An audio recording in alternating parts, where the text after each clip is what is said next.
नमस्कार विद्यार्थी मित्रांनो. केटेचे महाविद्यालय राज्यशास्त्र विभाग MA भाग 2 सेमिस्टर 3 या वर्गासाठी मी आपणा सर्वांचं स्वागत करतो. विद्यार्थी मित्रांनो, मॉडर्न पॉलिटिकल थॉट या विषयाच्या अंतर्गत डॉक्टर भीमराव रामजी आंबेडकर यांचे आपण आधुनिक राजकीय विचार आपण बघत आहोत. या पूर्वीच्या भागामध्ये आपण डॉक्टर बाबासाहेब आंबेडकरांच्या राजकीय चिंतनातील, त्यांच्या विचारातील काही महत्त्वपूर्ण संकल्पनांची माहिती घेतलेली आहे. आजच्या भागामध्ये आपल्याला डॉक्टर बाबासाहेब आंबेडकरांचे भारतातील जातीय व्यवस्थेचं त्यांनी केलेलं विश्लेषण, त्याची केलेली चिकित्सा याविषयी माहिती घ्यायची आहे. आता बाबासाहेबांचं भारतीय जाती व्यवस्थेबद्दलचं जे आकलन होतं आणि त्यांनी त्याचं जे विश्लेषण केलं, त्याची जी चिकित्सा केली, ती अत्यंत मोलाची आहेत. कारण या देशातील सामाजिक व्यवस्था आणि समताधिष्ठित सामाजिक व्यवस्था निर्माण करण्यासाठी बाबासाहेबांनी जातीय व्यवस्थेची केलेली ही चिकित्सा महत्त्वपूर्ण मानली जाते.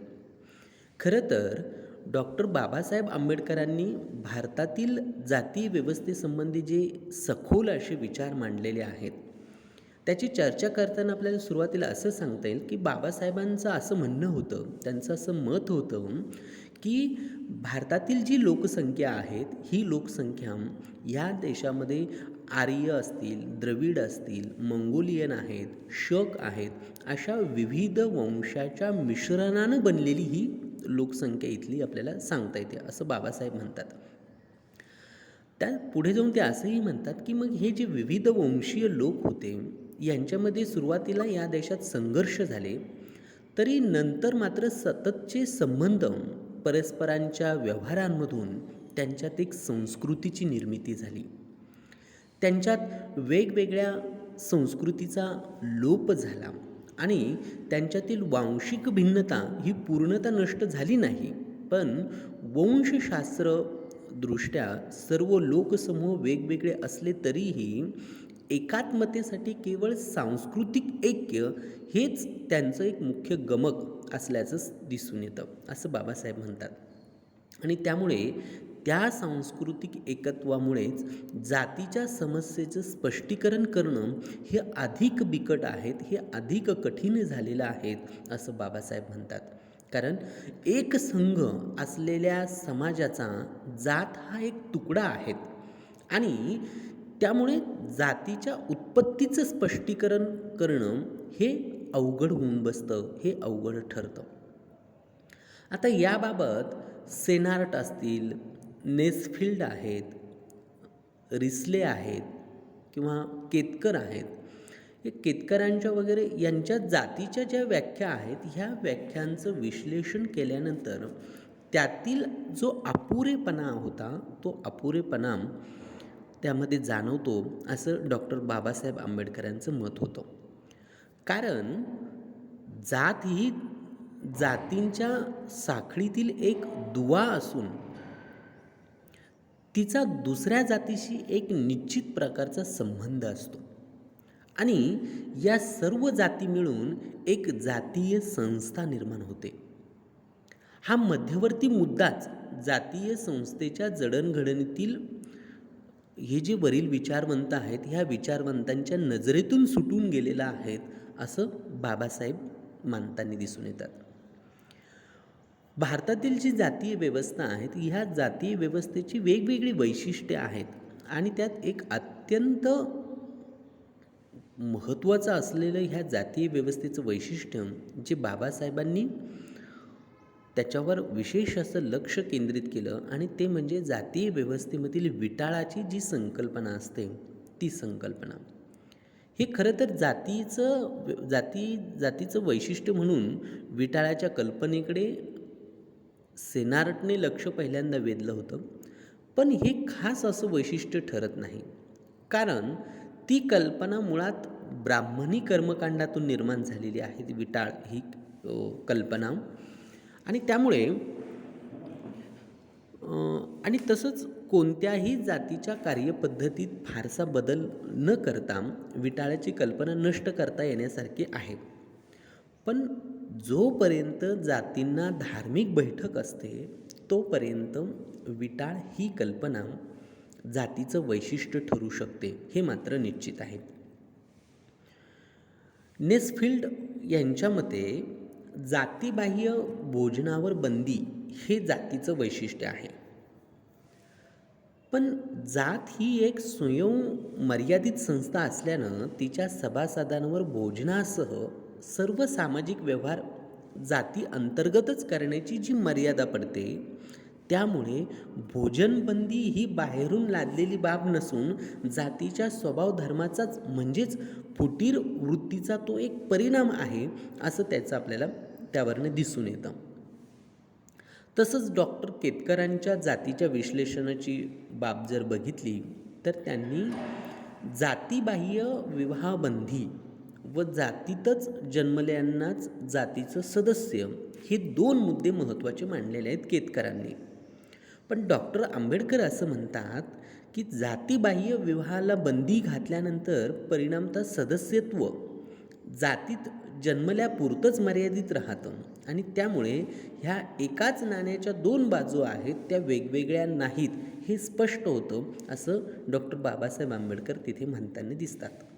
आणि म्हणून जातीच्या वेगवेगळ्या वैशिष्ट्यांचं परीक्षण केल्यानंतर डॉक्टर बाबासाहेब आंबेडकर असं म्हणतात की जाती अंतर्गत विवाह हाच खराखुरा जातीचा आत्मा असतो.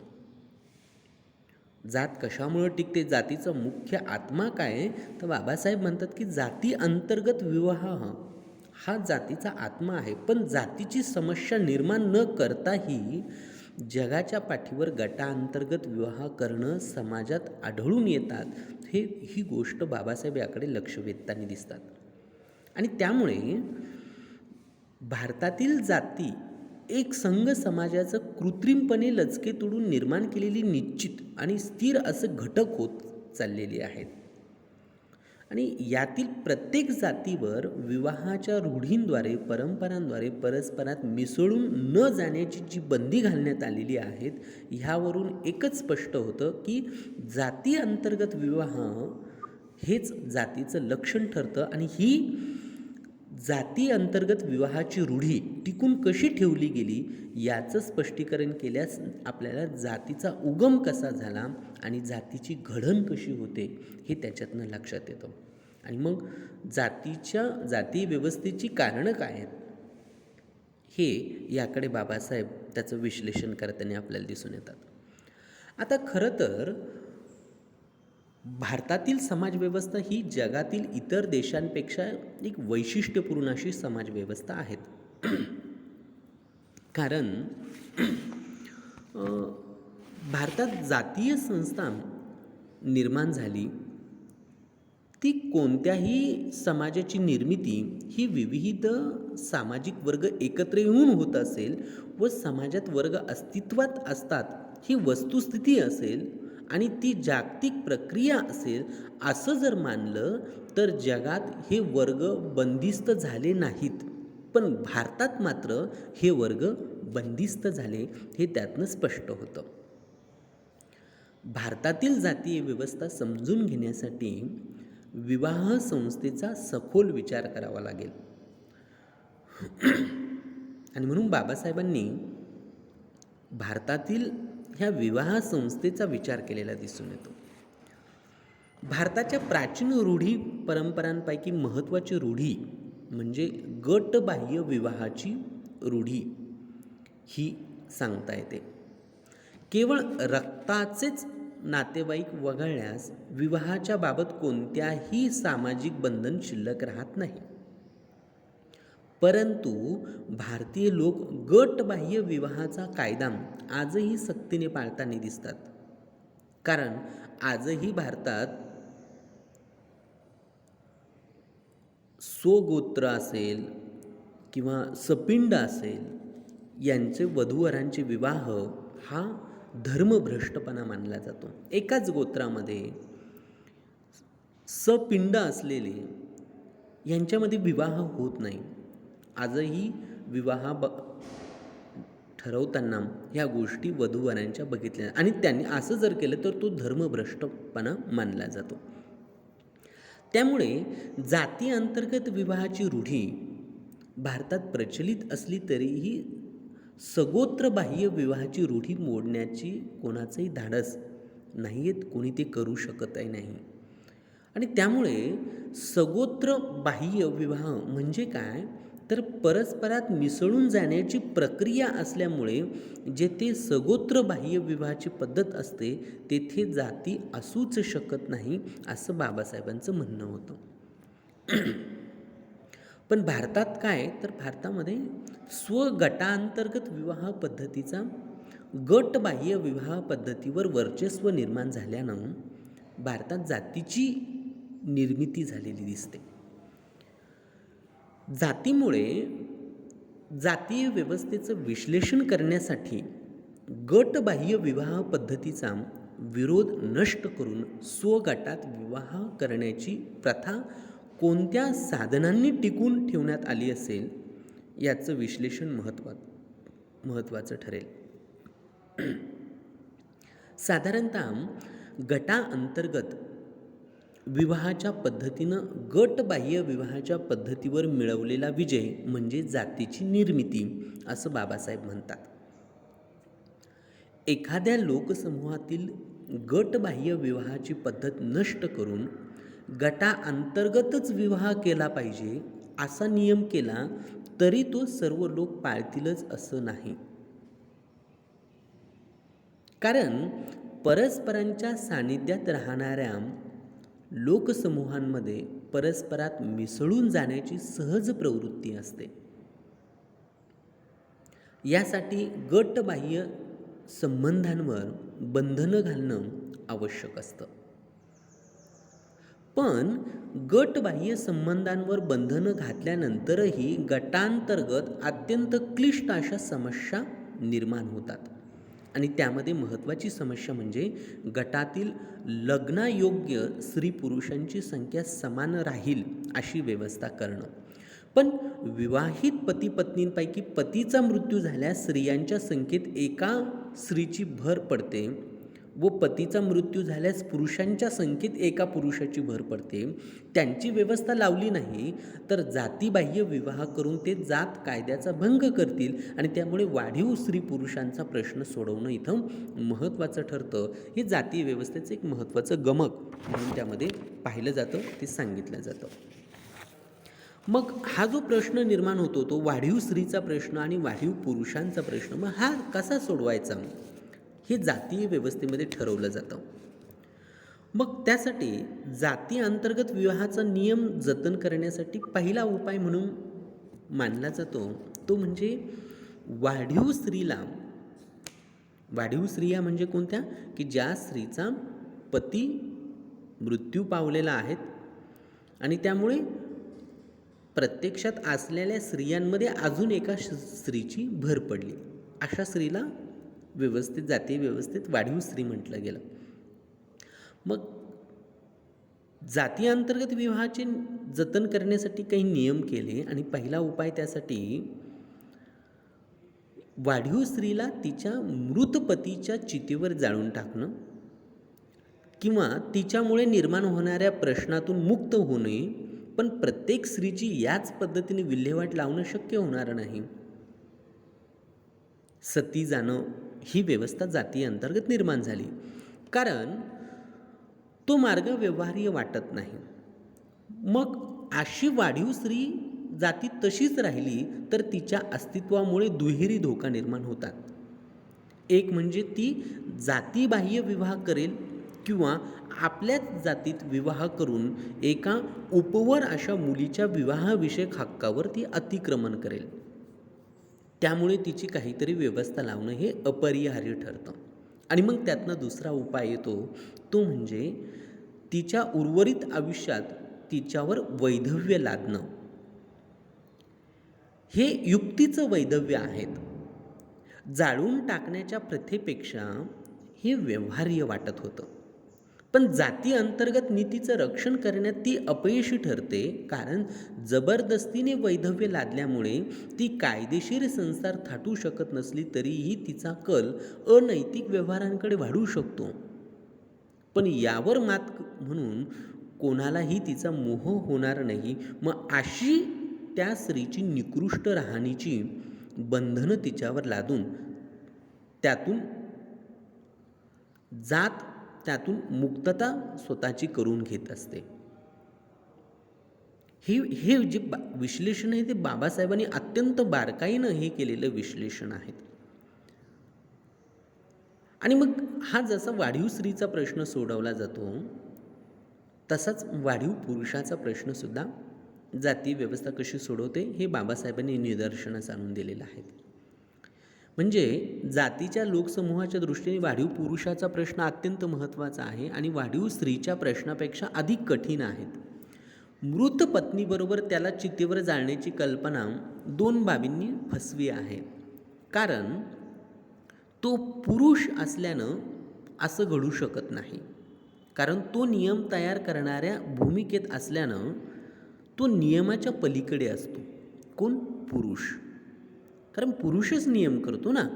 मग पुरुष त्या नियमांच्या त्या भूमिकेच्या पलीकडे जाऊन स्वतःसाठी हे नियम लागू शकत नाही, म्हणून तो नियमांच्या पलीकडे राहतो, नियमात बसत नाही. की स्त्री पत्नी मेल्यानंतर पत्नीच्या चितेवर पुरुषाला जाळणं. आणि म्हणून दुसरा त्यातनं मग मार्ग सांगता येतो जातीय व्यवस्था निर्माण केलेला. मग जर त्याला चितेवर जाळलं तर जातीतून एक धष्टपुष्ट व्यक्ती पण नष्ट होतो ना. त्यामुळे या मार्गाचा अवलंब केला जात नाही. मग त्यासाठी पुढील पर्याय शिल्लक राहतो, तो म्हणजे विधवेप्रमाणे त्याच्यावर विधूर म्हणून राहण्याचं बंधन घालणं किंवा त्याचं मन वळवलं जाणं. पण हा पर्याय अत्यंत कठीण आहे, कारण मनुष्य स्वभाव लक्षात घेता हा उपाय यशस्वी होणं हे अतिशय अवघड आहे. आणि म्हणून वाढीव पुरुष हा जातीच्या व्यवहारामध्ये सक्रिय सहभागी राहिला तर त्याच्यामुळे जातीच्या नीतिमत्तेला धोका निर्माण होण्याचाच अधिक संभव असतो. तसेच वाढीव पुरुषानं ब्रह्मचार्य व्रताचं पालन केल्यास जातीला संपन्न व्यवस्था निर्माण करून देण्याच्या दृष्टीने तो मेल्यासारखाच असतो.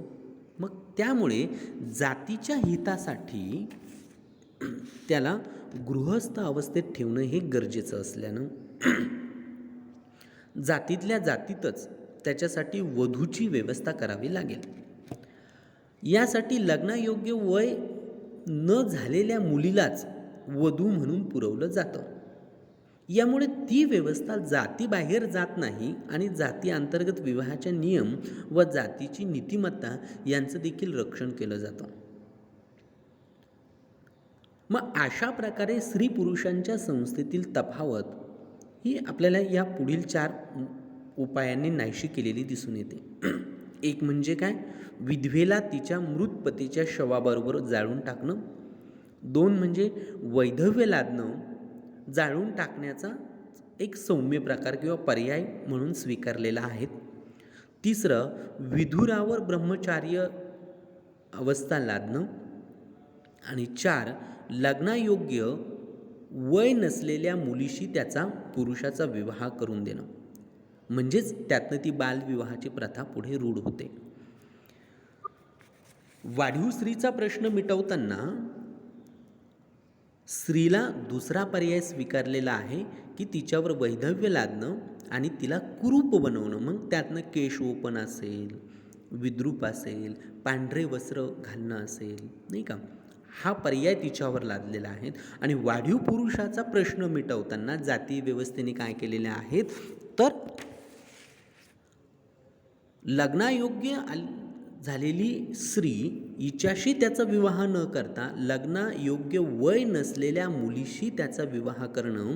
म्हणजे लग्नायोग्य मुली ह्या मूळ पुरुषांसाठी किंवा ज्यांचं लग्न झालेलं नाही आहेत अशा पुरुषांसाठी तशाच ठेवल्या जातील आणि वय नसलेल्या मुलीशी विवाह करणं त्यामुळे जातीच्या नीतिमत्तेचं नियमांचं रक्षण होईल. आणि त्यातून आलेली पुढची प्रथा म्हणजे बालविवाहाची प्रथा. आता या साधनांनी प्राप्त होणारं जे उद्दिष्ट कोणतं, तर ही साधनं जाती अंतर्गत विवाह पद्धतीला शाश्वत स्वरूप प्राप्त करून देतात आणि जातीतच त्यांचा अंतर्भाव असतो. डॉक्टर बाबासाहेब आंबेडकरांच्या मते जातीची सामान्य घडण ही अशा प्रकारे घडत असते. हे बाबासाहेबांनी अत्यंत बारकाईनं आणि वस्तुनिष्ठ पद्धतीनं याचं हे विश्लेषण मांडलेलं आहे. भारतातील जाती व्यवस्था ही एक अत्यंत जुनी संस्था आहे, पण तिच्या भूतकाळाची उकल करणं अवघड आहे. पण या संस्थेचा विचार करताना वाढीव स्त्री पुरुषांचा प्रश्न सोडवण्यासाठी हिंदूंनी जो निर्णय घेतला त्यानुसार 3 स्वरूपाच्या रूढी त्यांनी निर्माण केलेल्या दिसून येतात. एक म्हणजे सती किंवा विधवेला मृत पतीच्या चितेवर जाळणं. 2 विधवेला पुनर्विवाहाची बंदी घालून सक्तीचं वैधव्य तिच्यावर लादणं. आणि 3 म्हणजे बालविवाह. ह्या रूढींचे शास्त्रीय स्पष्टीकरण न देता ह्या रूढींना मान्यता देणारं तत्त्वज्ञान मात्र विपुल प्रमाणात मांडण्यात आलेलं आहे. पण जातीच्या उगमाची व अस्तित्वाची कारणे सांगणारी माहिती काय की जातीच्या उगमाची व अस्तित्वाची कारणं सांगणारी माहिती इथे उपलब्ध होत नाही. मग सतीच्या प्रथेला मान्यता देण्यात आली कारण ती पती आणि पत्नीच्या शरीर व आत्म्याच्या निस्सीम एकत्वाचं ते एक गमक आहे असं मानलं गेलं. कारण त्यातून पतीवरचं जे प्रेम आहे ते प्रेम व्यक्त करताना मृत्यूच्या सीमा ओलांडणारी भक्ती त्यामधून व्यक्त किंवा व्यतीत होताना दिसते. कारण पत्नी पदाची तो उच्च दर्जा असं मानला गेलेला. अशी वेगवेगळी संबोधनं त्याला लावण्यात आली. याबरोबरच बालविवाहाची प्रशंसा डॉक्टर केतकरांनी करताना ते कुमारिकेला तिच्या लैंगिक भावनेची जाणीव होण्या अगोदरच तिचे प्रेमपात्र माहीत करून देण्यासाठी बालविवाहाचे उदात्तीकरण करताना दिसतात. या बाबीने बालविवाहाची पद्धत ही सन्मानित झाली उलट आणि त्यातून ती जरट बालविवाह सुरू झाली. या रूढीची जातीत जास्त प्रशंसा लक्षात घेता अशा स्तुती प्रशंसेशिवाय त्या टिकून राहणार नाही हे सिद्ध होतं आणि म्हणून या रूढी जातीच्या घडणीसाठी जातीच्या वाढीसाठी ह्या आवश्यक होत्या आणि त्या जातीच्या व्यवस्थांनी त्या जाणीवपूर्वक निर्माण केलेल्या दिसतात आणि त्यामुळे त्यांना लोकप्रिय करण्यासाठी त्यांच्या गौरवाचं तत्त्वज्ञान निर्माण झालं. कारण आरंभी विवेकी बुद्धीच्या लोकांना या रूढी इतक्या किळसवाण्या आणि भयंकर वाटत असतील की त्या रूढींना मोहक रूप देण्यासाठी बरेच परिश्रम घेतल्या वाचून गत्यंतर उरलं नव्हतं आणि त्या ह्या जातीय व्यवस्थांनी घेतलेलं होतं. सती, सक्तीचं वैधव्य, बालविवाह या रूढी मुळात वाढीव स्त्री पुरुषांचा प्रश्न सोडवण्याच्या हेतूने आणि अंतर्गत विवाहाची पद्धत सुरक्षित ठेवण्याच्या उद्देशानं निर्माण केलेल्या आहेत. जाती अंतर्गत विवाहाची पद्धत ही कशी सुरक्षित राहील याच्यासाठी ह्या प्रथा रूढी निर्माण केलेल्या आणि या रूढीं वाचून अंतर्गत विवाहाची पद्धत तंतोतंत कार्यशील राहू शकली नसती आणि अंतर्गत विवाह पद्धती वाचून जात म्हणजे एक फसवणूक आहेत असं बाबासाहेब सांगतात. मग ह्या जातीचा उगम कसा झाला तर बाबासाहेबांच्या मते भारतातील जातीच्या उगमासंबंधीचा प्रश्न हा अतिशय त्रस्त करणारा असला तरी डॉक्टर बाबासाहेब आंबेडकरांच्या मनात त्याबद्दल कोणताही गोंधळ नसल्याचं आपल्याला पाहायला मिळतं. डॉक्टर आंबेडकर असं म्हणतात की जाती अंतर्गत विवाह हेच जातीचं एकमेव वैशिष्ट्य होय आणि ह्या जाती अंतर्गत विवाहासाठी लागणाऱ्या यंत्रणेचे मूळ म्हणजे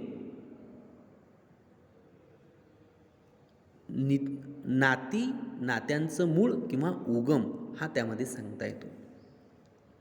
व्यक्तीच्या समूहाने समाज निर्माण होतो. या विधानाबरोबरच समाज हा नेहमीच वर्गाच्या समावेशाने तयार होतो. त्याचा आधार आर्थिक, बौद्धिक किंवा सामाजिक असेल, परंतु समाजातील प्रत्येक व्यक्ती कोणत्या न कोणत्या वर्गाची घटक असते. हिंदू समाजही याला अपवाद नव्हता आणि नाही. मग या नियमानुसार जातीमध्ये प्रथा कोणत्या वर्गाचे जातीमध्ये रूपांतर झालं हे ठरवणं आवश्यक आहे. कारण जात आणि वर्ग हे दरवाजासमोर दरवाजा असलेले शेजारी शेजारी असून फारच थोड्या भेदामुळे त्यांचं अस्तित्व वेगळं ठरतं. या जातीच्या रूढीचं पूर्ण कडक स्वरूप सापडतं ते म्हणजे ब्राह्मण जातीतच, असं बाबासाहेब म्हणतात. आणि याबरोबरच हिंदू समाजातील ब्राह्मणांनी सामाजिक दर्जात सर्वोच्च स्थान प्राप्त केलेलं असल्यामुळं अब्राह्मण जातीत ही या रूढी परंपरानंतरच्या काळात अनुकरणानं त्या पाळण्यात सुरुवात झाल्या. पण अब्राह्मण जातीत त्या रूढी कडक आणि सर्व पाळल्या जात नाहीत. डॉक्टर बाबासाहेब आंबेडकर असं म्हणतात की या रूढीचे कडकपणा, त्याचं पालन करणं, त्याचं उपाध्याय करणं या वर्गाने जुन्या संस्कृतीत उपभोगलेली सामाजिक श्रेष्ठता या दोन पुराव्यांद्वारे जात ही कृत्रिम संस्थेचे ब्राह्मण हेच जनक असून ब्राह्मणांनीच या अस्वाभाविक रूढींद्वारे जातीची जोपासना केलेली आहेत हे त्यातनं स्पष्ट होतं. आणि मग जाती प्रथेची वाढ आणि त्याचा प्रसार त्यातनं आपोआप सुरू व्हायला लागतो. जगातील इतर समाजाप्रमाणेच भारतीय समाज हा सुद्धा अनेक वर्गांनी मिळून बनलेला होता. भारतात प्राचीन काळी ब्राह्मण किंवा त्याला उपाध्येय वर्ग असं म्हटलं जातं, दुसरा क्षत्रिय किंवा त्याला सैनिक वर्ग असं म्हटलं जातं, तिसरा वैश्य किंवा त्याला व्यापारी वर्ग म्हटलं जातं आणि चौथा शूद्र म्हणजे शेतकरी आणि मजुरांचा जो वर्ग असतो तो शूद्र वर्ग. म्हणजे ब्राह्मण, क्षत्रिय, वैश्य आणि शूद्र ही वर्गपद्धत अस्तित्वात होती. हिंदूंच्या इतिहासात ब्राह्मण वर्गाने सामाजिक संबंधांच्या बाबतीत इतर लोकांपासून स्वतःला वेगळं तोडून अलिप्त करून घेतलं आणि बाकीच्या लोकांचेही श्रम विभागणीनुसार त्यांची विभागणी झाली. अशा एका वर्गाचे पोट विभाग पाडण्याची प्रक्रिया पूर्णतः स्वाभाविक असली तरी त्यातील एक अस्वाभाविक गोष्ट म्हणजे काय, तर त्यांनी वर्ग पद्धतीतील मुक्त प्रवेश पद्धती ही गमवली, ती नाकारली आणि ते स्वयंमर्यादित वर्ग बनले. त्यांनाच आपण जाती असं म्हणतो. ही जात कशी आली, कुठून आली, तर बाबासाहेबांनी हे दिलेलं त्याचं स्पष्टीकरण सांगतात. स्वयंमर्यादित होऊन अंतर्गत विवाह करणारी एक जात होण्यास त्या पोट विभागांना इतर कोणी भाग पाडलं की त्यांनी स्वेच्छेने आपले प्रवेशद्वार बंद केले, असे जातीचं स्पष्टीकरण करून डॉक्टर बाबासाहेब आंबेडकर असं म्हणतात की काहींनी स्वतः दारं बंद केली तर काहींना त्यांच्यासाठी दारं बंद असल्याचं आढळून आलेलं दिसतं. यातील पहिलं भाष्य हे मानसशास्त्रीय असून दुसरं भाष्य हे यांत्रिक स्वरूपाचं असल्याचं दिसून येतं. तरी ते परस्पर पूरक असून जातीच्या समस्येचं स्पष्टीकरण करण्यासाठी दोघांची आवश्यकता असल्याचं दिसून येतं. आणि मग बाबासाहेबांनी जातीच्या घडणीसंबंधित केलेलं जे मानसशास्त्रीय स्वरूपाचं जे भाष्य होतं, जातीच्या घडणीसंदर्भातलं जे यांत्रिक जी प्रक्रिया असते आणि ह्या जाती व्यवस्थेचं निर्मूलन कसं करायचं आहे याविषयी जे केलेले चिंतन आहेत, जे विचारांची मांडणी केलेली आहेत, त्याबद्दल आपण पुढील भागामध्ये माहिती घेऊया. इथपर्यंत थांबूया. हाच भाग आपण उद्याला कंटिन्यू करूया. तोपर्यंत सर्वांचे धन्यवाद. थँक्यू.